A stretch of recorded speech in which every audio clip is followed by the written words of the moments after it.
Hey everybody, it's Sherry Trentini. If you're watching, thanks for being here.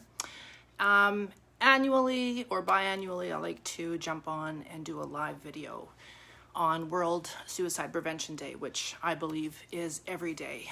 But my intention behind doing this is always that I want to share something of value, that a resource or information that would be helpful to anybody who is in need of support or who is supporting someone. So last year I talked to you about getting some sort of a deep dive information on mental health first aid. And I had a lot of great feedback from that, and I'm happy to say that that influenced somebody I know that's very dear to me to share that with their company, who has in turn offered that to their employees. Because in the world that we're living in now, you can't have too many resources in that toolbox to help and support your ecosystem, whether it's in your home or in your community or in your office or business.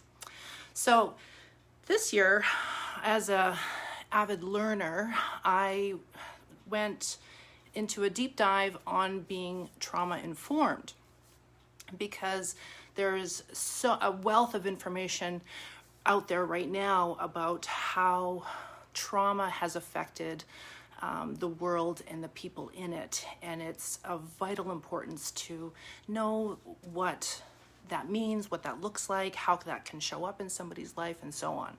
And one of the greatest resources, and I'll put all the links to these resources in the comments, is Oprah and Dr. Bruce Perry, their new book called What Happened to You. Now, the difference between asking the question, what happened to you, is, I think, really quite expansive, because it gives us an opportunity to be more compassionate, to talk to somebody who might be struggling, whether it's no matter what the challenge that they're facing is. Because sometimes what we might have done in the past, and I know I'm certainly going to raise my hand having said this before, is what's wrong with you? You know, how can you be thinking this way, or how can you be feeling this way, and why would you want to, having a suicidal ideation or negative or depressive thoughts, like what's the matter with you? Whereas that's a conversation ender, not a conversation starter. However, Dr. Bruce Perry and Oprah are inviting people to consider a new way of approaching it, with asking, what happened to you? And to get the story, like how did you get to this place? So the book is phenomenal. I learned a tremendous amount.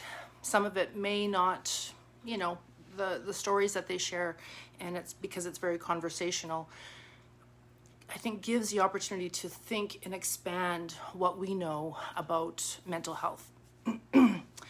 Another book that I found to be quite moving and quite educational was by Amanda Rosenberg, and it's called That's Mental.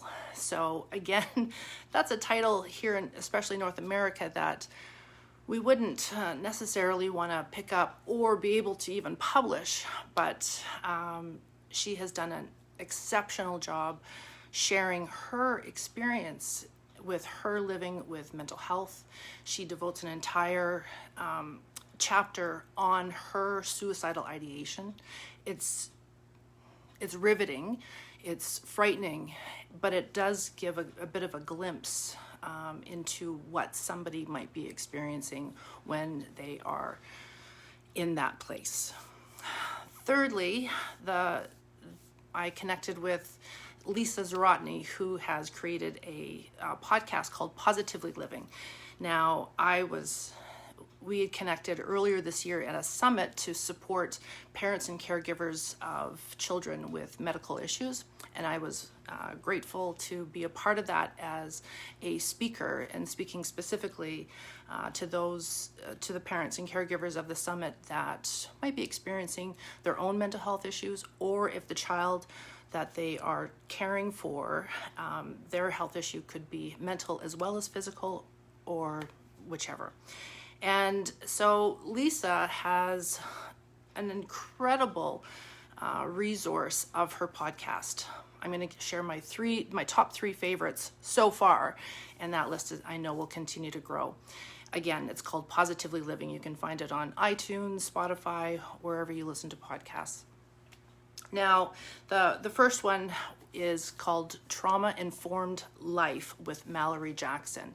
That was published on November 22nd, 2020. And I'll tell you what, it is, I give all the stars for the podcast because it really explains what trauma is, how it can show up in your life, because we may or may not, as the general public, have a broad enough idea of what trauma and what trauma experiences can be. So that's my number one choice for you to listen to on Lisa's podcast. And Mallory Jackson delivers that in a very consumable way, in a very easy to understand way. The second one would be, well, I got to be a guest and I talked about grief, so feel free to give that a listen. But the third one was just a recent episode on August 29th, and that was Mental Health for Men. And her guest was Tim. I didn't write down the last name, my apologies, but mental health for men is a conversation that we need to have more of, that we need to be more attuned to asking those questions and having honest conversations with the men in our life about what happened to them, how are they doing, really how are they doing, and to be able to be present and be mindful and listen, because we need to start changing the perception and changing our experience with the men in our life in order to have that conversation in a safe way and be a container for them and to allow them to share with us what is going on. So, as always, I believe that Suicide Prevention Day is every day. I'm grateful for the support that I've received in the past years when I've shared resources, and if you're watching this year, thank you so much for being here. I'm sending everybody good vibes as you navigate through the balance of 2021 and beyond, and holding you in my heart. And as always, if you need to chat about everything or chat about nothing, please, I'm here.